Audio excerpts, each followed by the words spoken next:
Ciri-ciri masyarakat modern. Masyarakat pertanian agricultural society. Masyarakat pertanian mendasarkan ekonominya pada tanah atau sumber alam. Ya, ini ciri-ciri masyarakat modern. Masyarakat pertanian agricultural society itu masyarakat pertanian yang mendasarkan ekonominya itu pada tanah dan atau sumber alam. Nah, ini sebagai contoh em, fakta yang contoh dari masyarakat pertanian, yang mana mereka yang memiliki sawah, ladang, kebun, atau ternak dan lainnya di pedesaan itu dianggap sebagai orang yang kaya raya. Teknologi yang mereka gunakan adalah teknologi kecil seperti pompa penyemprot hama, racun tikus, dan sebagainya. Informasi yang mereka gunakan adalah media tradisional dari mulut ke mulut dan informasi terpusat pada salah seorang yang dianggap tokoh. Dari segi lingkungan sosial, mereka itu menganut sistem kekeluargaan.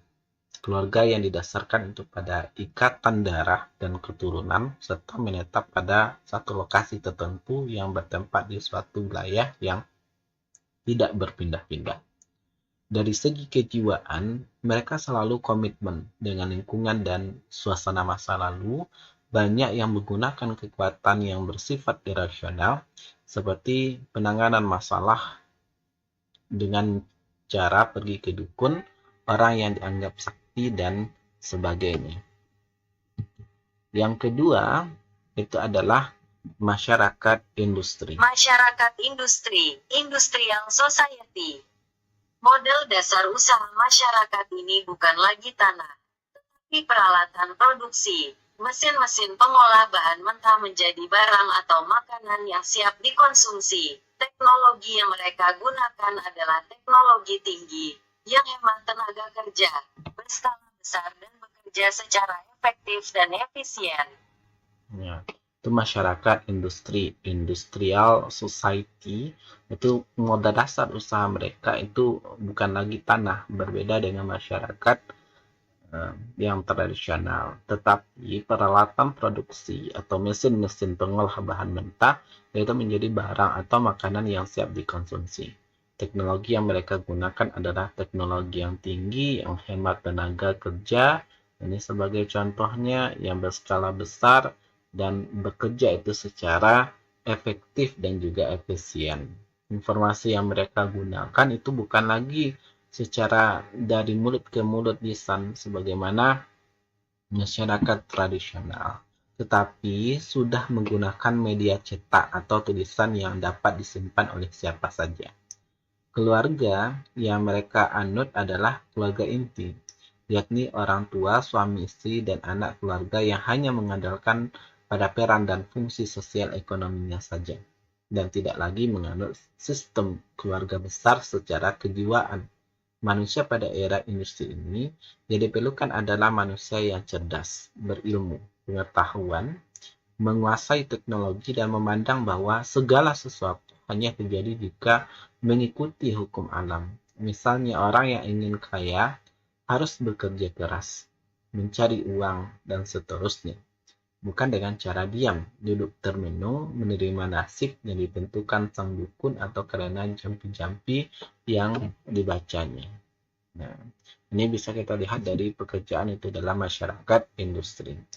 Kemudian yang ketiga, masyarakat informasi, informatical society. Pada masyarakat informasi ini dari segi ekonomi mulai bergeser dari mengukur kekayaan dan pemilikan sumber daya alam sebagai yang terdapat pada masyarakat agrikultural, atau alat produksi sebagai yang terdapat pada masyarakat industri, pada mengukur kekayaan pemilik informasi. Yang paling menentukan dalam masyarakat informasi adalah orang-orang yang banyak memiliki informasi. ya, masyarakat informasi ini kita lihat ini sebagai contohnya masyarakat informasi atau informatical society. Contohnya, ini pada masyarakat informasi ini dari segi ekonomi, yang mulai itu berkesan dari mengukur kekayaan dan pemilikan sumber daya alam itu sebagai yang terdapat pada masyarakat agrikultural atau alat produksi, sebagaimana yang terdapat pada masyarakat industri.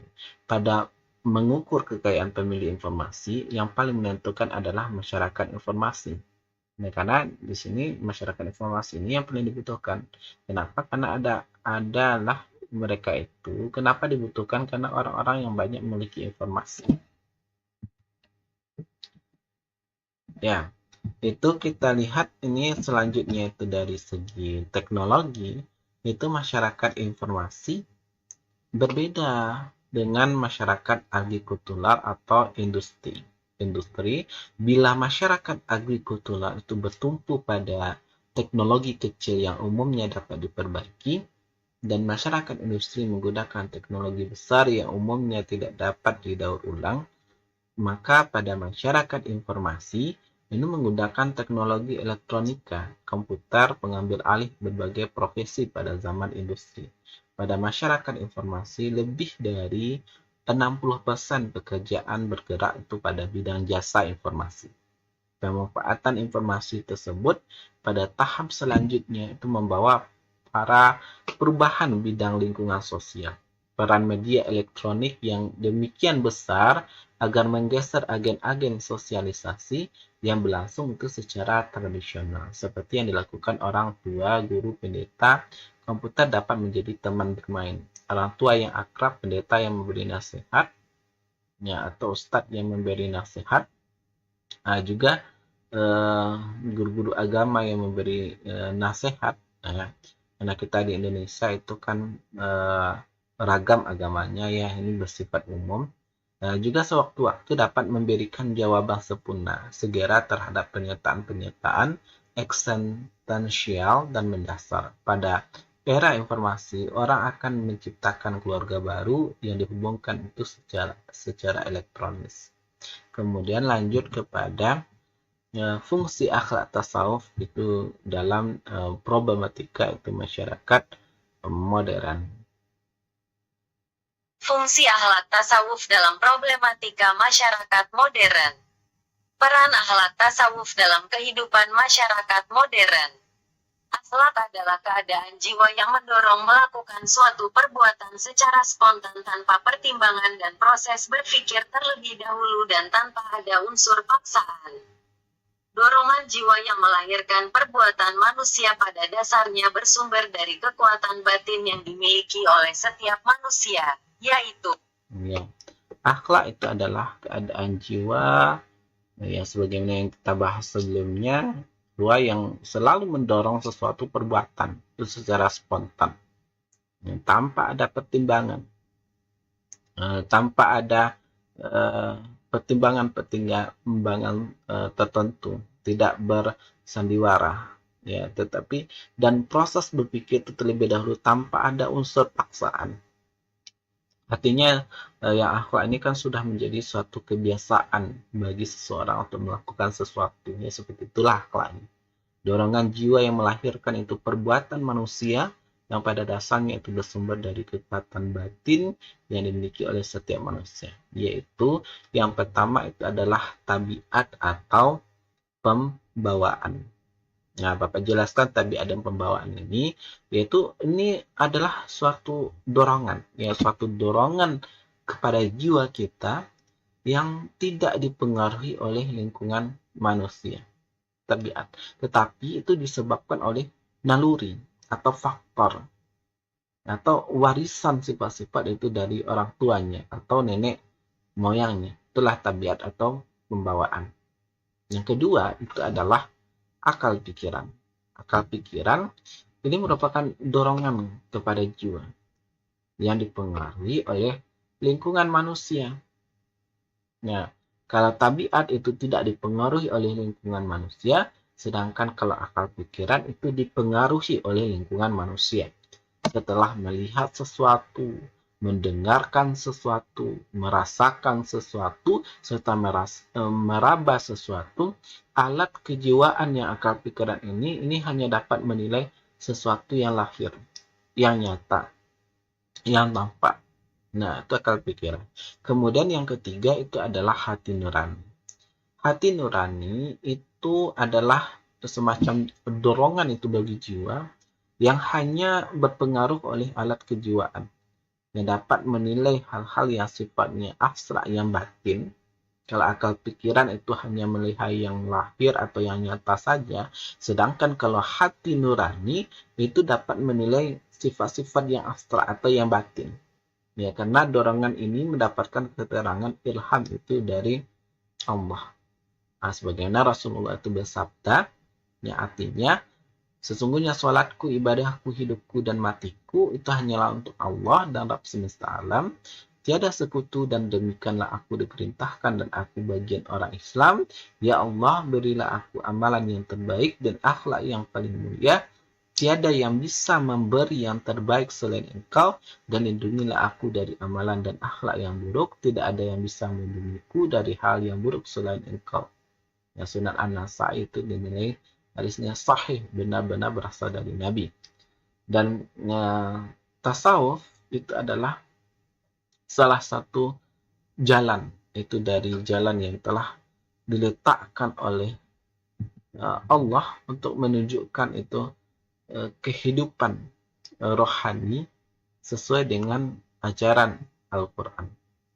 Intisari itu dari tasawuf. Intisari ajaran tasawuf adalah bertujuan memperoleh hubungan langsung dan disadari dengan Tuhan, sehingga seseorang merasa dengan kesadarannya itu berada di hadiratnya. Ya. Dengan adanya tasawuf, ia merupakan salah satu jalan yang telah diletakkan oleh Allah untuk menuju kehidupan rohani, sebagaimana kita pahami dalam pengertian tasawuf yang telah kita bahas sebelumnya, yang mana tasawuf itu bersumber dari Al-Quran, ya, hadis Nabi, yang mana inti ajaran tasawuf ini yang tujuan adalah memperoleh hubungan langsung dan disadari dengan Tuhan, adalah hubungan kalau kita pahami ada hablum minan nas, ada juga hablum minallah. Ada menjalin hubungan kita dengan Allah, yaitu dengan ajaran-ajaran tasawuf. Maka sehingga seseorang yang merasa dengan kesadarannya itu berada itu di hadiratnya, dengan mengamalkan ajaran tasawuf itu, ya, kita ada rasa sadar bahwa kita bisa semakin dekat dengan Allah, ya, mendekati Allah. Nah, dan dengan bantuan itu tasawuf itu, maka ilmu pengetahuan yang satu dengan lainnya itu tidak akan pernah itu bertabrakan, karena ia berada dalam satu jalan dan satu tujuan. Selanjutnya tasawuf juga melatih manusia agar memiliki ketajaman batin, kehalusan budi pekerti, sikap, dan kehalusan budi yang tajam. Nah, ini menyebabkan ia akan mengutamakan pertimbangan kemanusiaan pada setiap masalah yang dihadapi. Dengan cara demikian, ya, ia akan terhindar, yang nama manusia itu akan terhindar dari melakukan perbuatan yang tercela itu menurut agama. Tasawuf ini juga akan membawa itu manusia itu memiliki jiwa yang istiqamah, ya, bukan hanya satu hari beribadah besoknya tidak, tetapi konsisten, komitmen, ya, terus menerus itu beribadah kepada Allah, meningkatkan ibadahnya, jiwa yang selalu diisi dengan nilai-nilai ketuhanan. Demikian pula ajaran uzlah yang terdapat dalam tasawuf, yaitu usaha mengasingkan diri dari terperangkap oleh tipu daya keduniaan, dapat pula digunakan untuk membekali itu manusia modern yang kita hidup zaman sekarang ini, agar tidak menjadi sekrup itu bagi mesin kehidupan yang tidak tahu lagi arah mau dibawa itu kemana. Nah, pada itu situasi kemanusiaan di zaman modern ini menjadi penting dibicarakan. Mengingat dewasa ini manusia menghadapi bermacam-macam persoalan yang benar-benar membutuhkan pemecahan segera. Untuk menyelamatkannya perlu tasawuf yang wujud konkretnya dalam akhlak mulia. Nah, ini kita lihat dalam situasi yang kita hidup itu di zaman milenial, zaman now, zaman sekarang ini manusia di zaman modern ini menjadi penting membicarakan tentang tasawuf, aspek esoterik di dalam Islam ini. Ya, mengingat bahwasannya dewasa ini pada zaman ini, zaman kita hidup pada saat sekarang ini, kita sebagai manusia itu menghadapi bermacam-macam persoalan ya di dalam kehidupan kita, baik masalah ekonomi, masalah sosial, masalah politik dan lain sebagainya yang benar-benar itu membutuhkan suatu penyelesaian, ya, pemecahan segera dalam permasalahan yang kita hadapi dalam kehidupan ini. Ya, oleh karena itu untuk menyelamatkan ya perlu adanya tasawuf ya agar kita untuk terhindar dari berbagai macam persoalan ya perlu kita menjalankan itu tasawuf, atau bagaimana kita cara menyelesaikan permasalahan atau persoalan di dalam kehidupan kita itu sangat dipentingkan tasawuf, yang mana wujud konkret itu dari hasil buah dari tasawuf inilah yang akan tercipta nanti akhlak yang mulia.